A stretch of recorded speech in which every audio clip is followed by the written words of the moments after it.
I said it as a joke. That's it.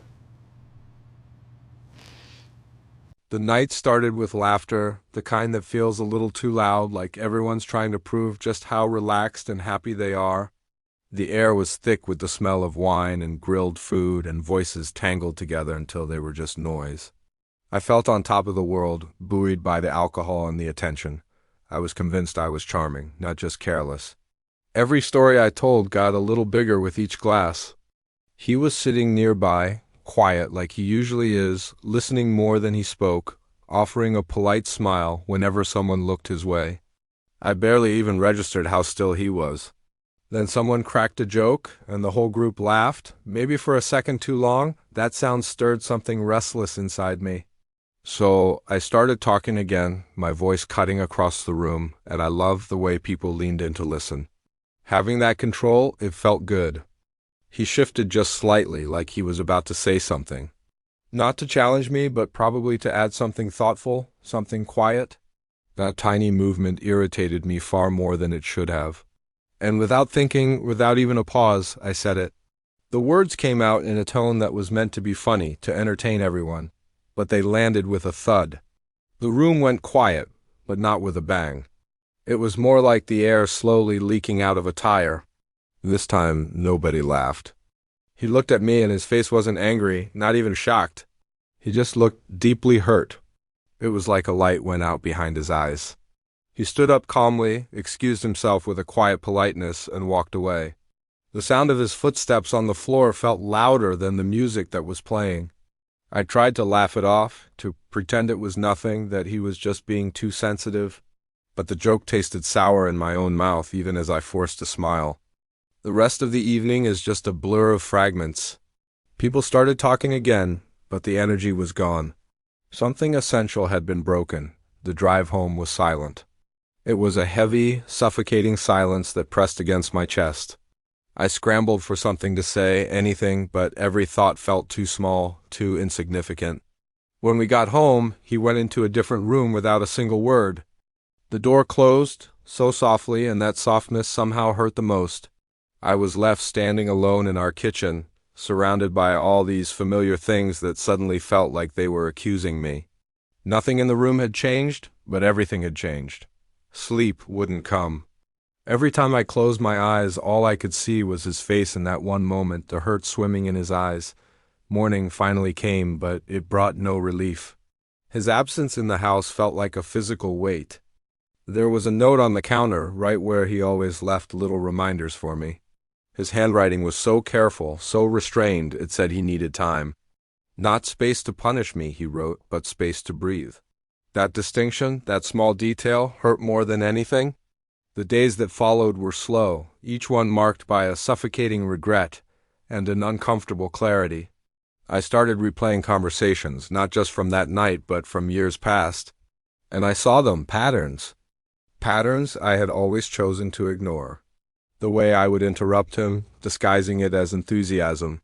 The jokes that were always just a little too sharp, aimed a little too close to home. The way my confidence would so often tip over into outright dismissal of his thoughts.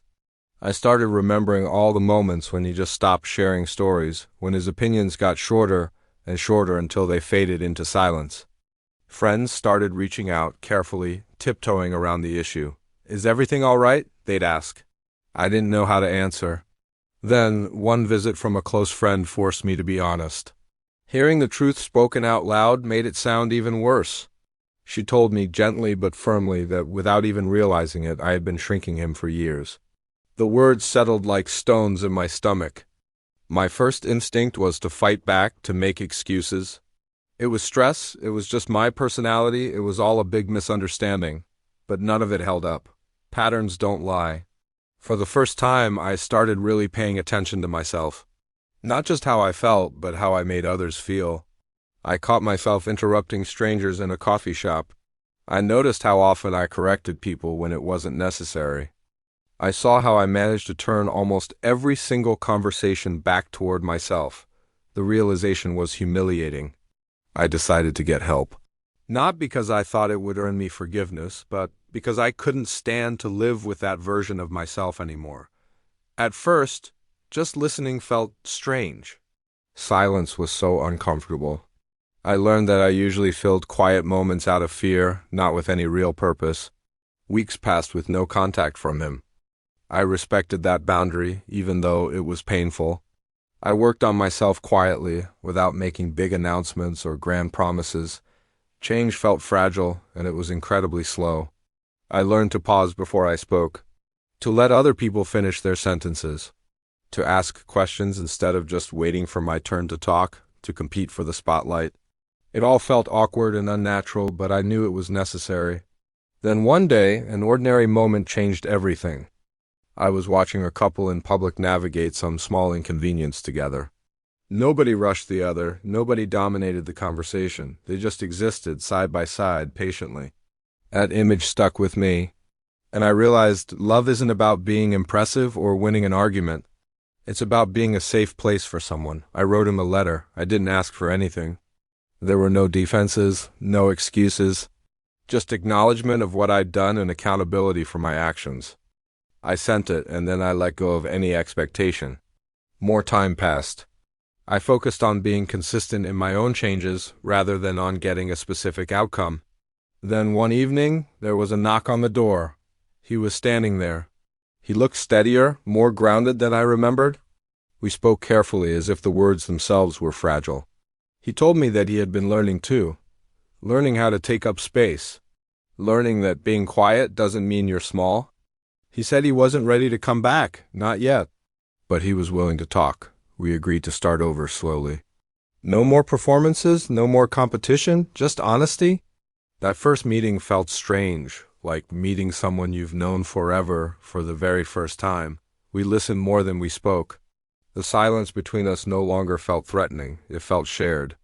Trust started to rebuild itself, not through big declarations, but in small, consistent actions. There were setbacks, of course. We had hard conversations, but there was also growth. Mutual, intentional growth from both of us. I learned that words, even ones spoken casually, can carry the weight of years. And that respect isn't something you can just assume you have.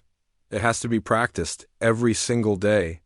Our story didn't get tied up in a neat little bow. It didn't erase the hurt, but it transformed it. It transformed it into awareness, into restraint, and eventually into something stronger and more honest than what we had before. Thanks for listening. If this story resonated with you, consider subscribing for more.